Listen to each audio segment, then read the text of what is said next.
Atlanta's Mercedes-Benz Stadium has hosted a Super Bowl, a college football national championship, and has set them broken MLS attendance records. And in a week, it'll be the site for the opening of Copa America and one of the biggest games in Canadian soccer history.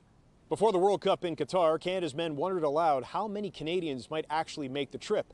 And then as they walked out for their first group game against Belgium and saw thousands of Canadians in the stands, it did something for them. Stefan Eustachio told me last week that many Canadians on that big a stage helped fuel Canada's near upset. Canada knows what it's walking into this time, too. A stadium in Atlanta full of Argentina fans, usually loud, but likely louder now that they're supporting the World Cup champions. That's why Stefan Eustachio has a message for Canada.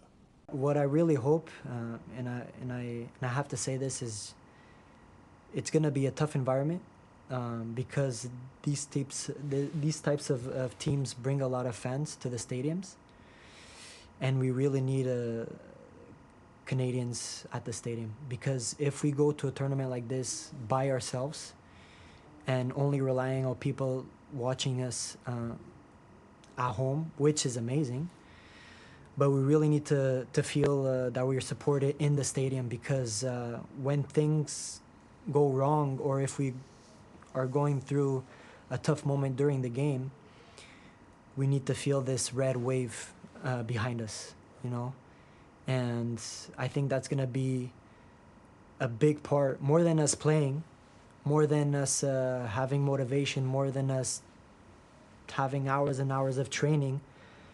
I think the fans here can be a big part of us getting out of the group stage.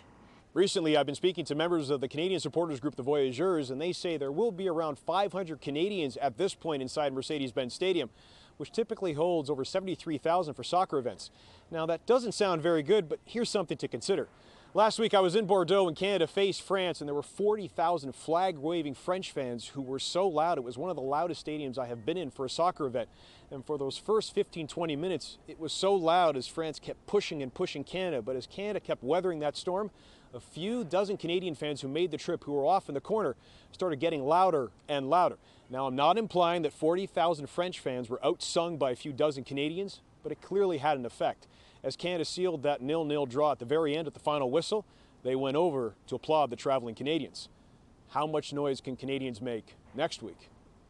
Matthew Scianitti, TSN, Atlanta.